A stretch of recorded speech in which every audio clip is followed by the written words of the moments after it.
Joining me now to discuss, Ashley MacNeill, Vista Equity Partners, head of equity capital markets. Welcome back. Thank you. It's such a good time to have you because there are so many different opinions about this whole AI bubble or not. You say that you remain, quote, responsibly bullish on the market. So what does that mean? Like friends don't let friends buy AI stocks at these levels? Like, what is that? Yeah, no, it means being measured about your approach, recognizing that, yeah, we're probably in a bubble. We've had multiple people talk about it, even on your show, about being in a bubble, but that is okay. And that looking and recognizing the tailwinds that are at the market right now. So think about, Fed cutting, you see retail inflows, you see AI innovation, and we're about to enter into an earnings cycle, which is, by all accounts, going to be relatively strong, particularly if we're using the last earnings cycle as a barometer. So one of those people who, and there have been many, who are speaking out on the network over the last handful of days about whether we're in a bubble or not was Paul Tudor Jones, right? This was yesterday morning on Squawk Box. I want you to listen to what he said, and we can talk about it on the other side. Here's PTJ. Feels exactly like 1999. I don't know whether we'll actually replay it exactly, but I think all the ingredients are in place. And certainly from a trading standpoint, you have to position yourself like it's October 99. I don't see why you would do anything but that. And remember, the NASDAQ doubled between the first week of October 99 and March of 2000. So if it looks like a duck and quacks like a duck, it's probably not a chicken, right? All right, so maybe the market's quacking a bit.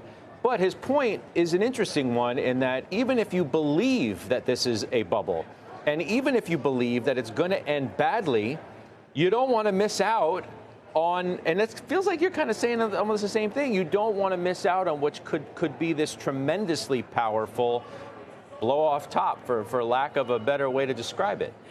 I think you have to kind of frame it, though, what kind of bubble are we actually in? We've heard a lot of descriptors, industrial bubble, baby bubble. Bezos said that, right? Industrial bubble. CapEx bubble. Is this a bubble that's going to burst like it did in 1999? Or is this more like a balloon where we're going to see it inflate and deflate as we kind of go through the cycles?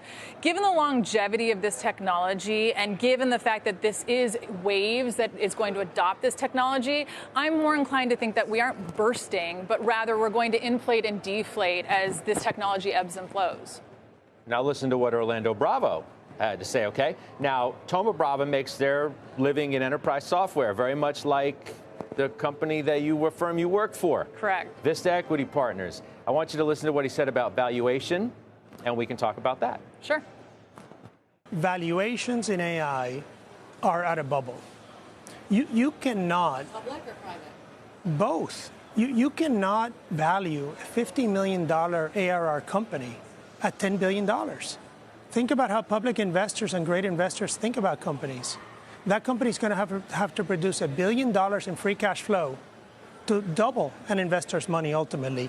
Even if the product is right, even if the market's right, that's a tall order managerially. Okay, that's Orlando Bravo, Thoma Bravo. You think valuations are in a bubble?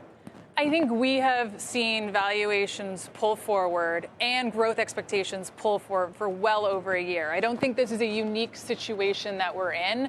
And I think that that's really been met by very strong growth by the Mag 7. Mag 7's been growing 27% quarter over quarter.